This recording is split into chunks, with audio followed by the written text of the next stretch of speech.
Coming up on FYI, Lioness footballer Beth Mead gives us her advice on getting into sport. And I'm diving into the world of dance as we cover the Great Big Dance-Off!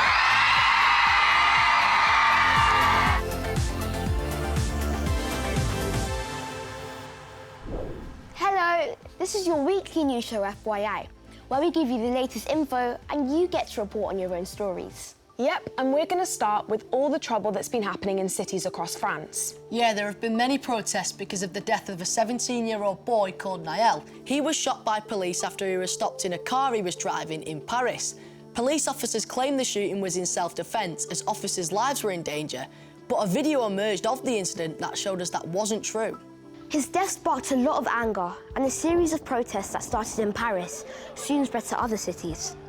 Properties were damaged, cars were set on fire, and thousands of people were arrested. Niall's family have now called for peace and an end to the protests, saying violence does not honour Niall's memory.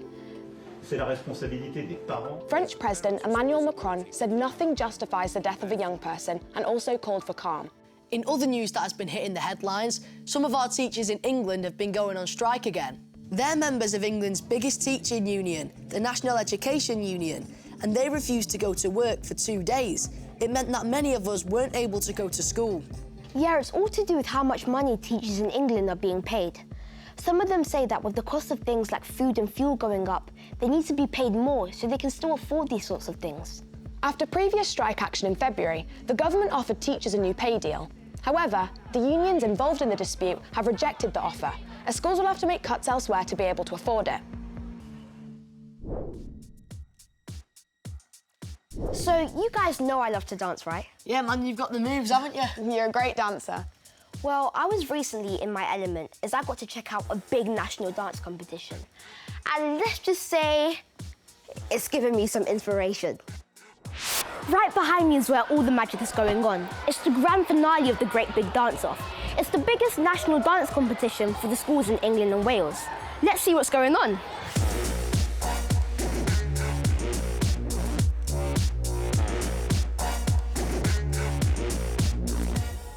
I'm gonna go find a group to chat with, see how they're feeling, and hopefully they can teach me a move or two. Gastros Community Primary School in Gloucestershire are taking their inspiration from Ghostbusters. So what am I learning? Like that? Yeah. 3, 2, 1, go. That was really good. So, can you tell me, what do you think being able to dance means to you? I feel really happy and excited because whenever I dance, I feel like there's a new move being created. What do you guys think of the other groups? I mean, do you guys think you have some fierce competition? It'll be really hard to at least come top 3 in this competition because of how great all the other dancers are. I spotted a team that I want to learn some moves from. Sorgal All Saints Primary School in Chester are already 3 times winners of this competition.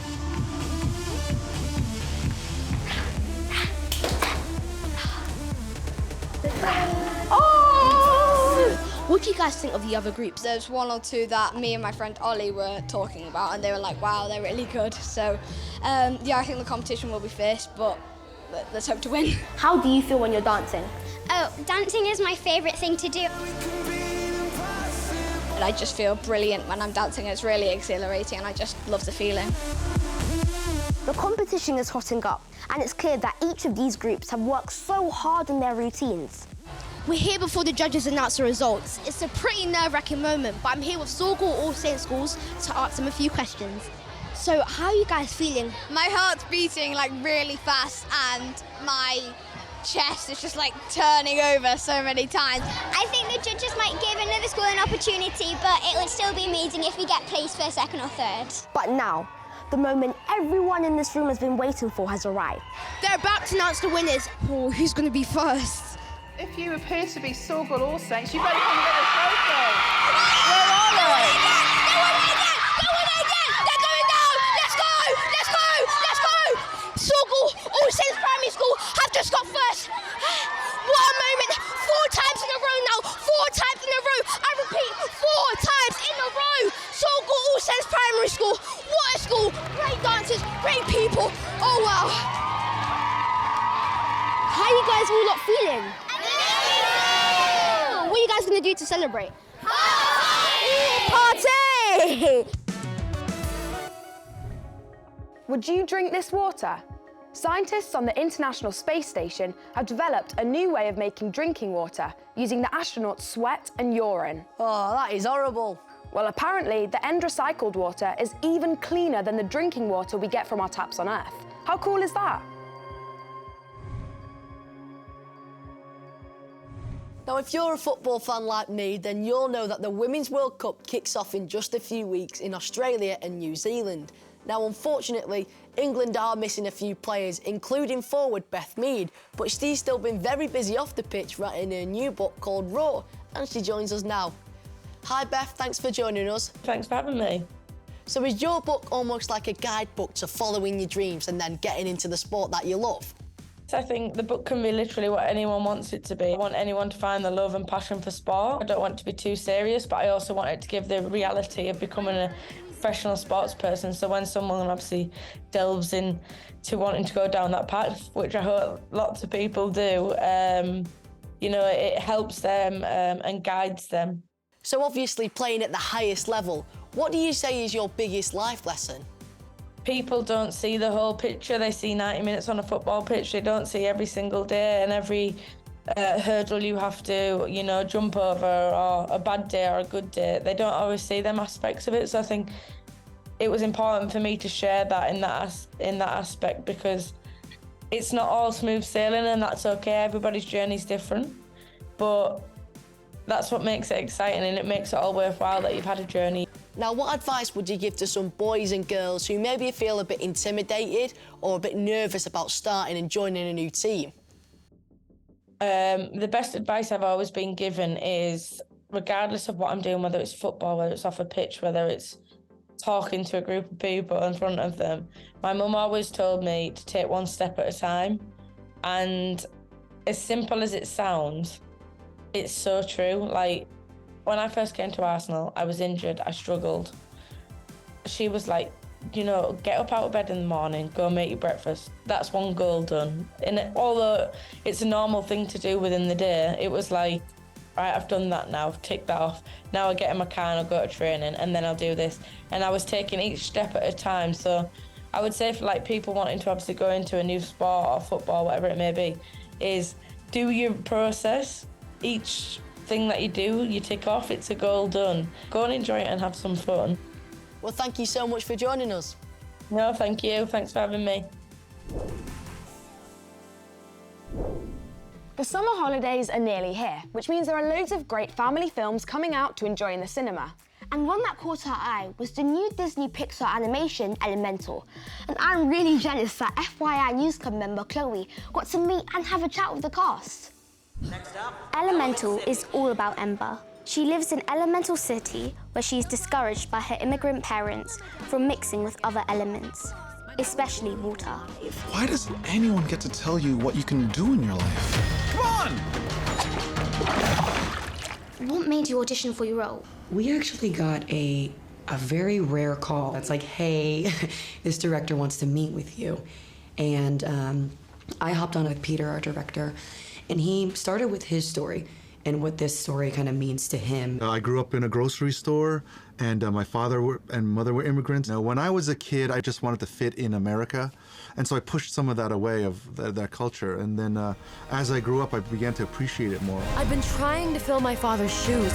Another reason I absolutely love this film is because my parents are immigrants. What advice would you give to someone who is new to this country or America? Wow, I'm also an immigrant in my country of the United States. I became a citizen while we were making this movie, actually. Family is important. I think being aware and available to everything that you're learning in this new space, and also finding ways to connect to home as well. Those values, those traditions, I think I wouldn't be who I am without my parents instilling those in me. But we all live by one simple rule. Elements cannot mix. One of the themes that I noticed in the film was an intolerance of those who are different, and it reminded me a lot of anti-immigration. Yeah. What would you say to the people who are anti-immigrants? We all deserve love, respect, and we all have, families and friends and full lives and dreams to accomplish. So it's those similarities I really feel like that they could look at. Yeah, there's so much waste and missed opportunity, hating and feeling those kinds of feelings. How has this movie affected you guys? It really helped me out. It just came at the right time. I was buoyed by this project, by the people, the process of it, and then seeing it and then sharing it with my family. This made me happy. This made me really happy too. Watch this!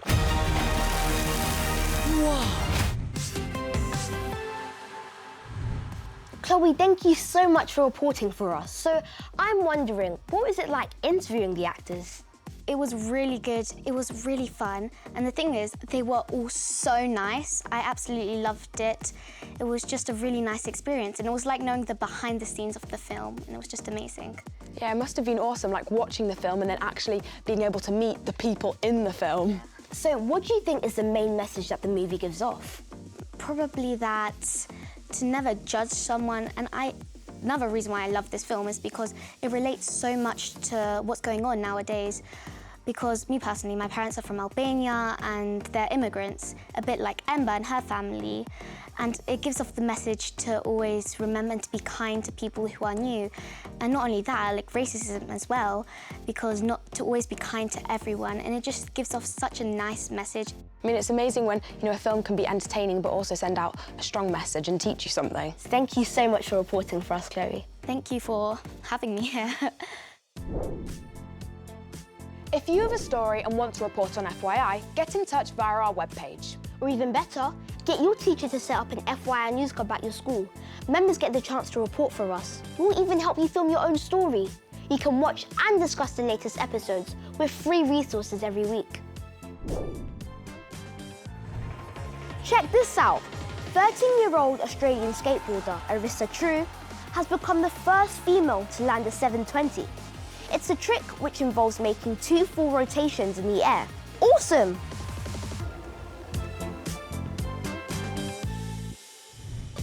Now, if you're into your motorsports, then we've got some exciting news for you. Yep, on the 23rd of July, it's the Formula 1 Hungarian Grand Prix, and FYI is taking over some of the coverage on Sky Sports.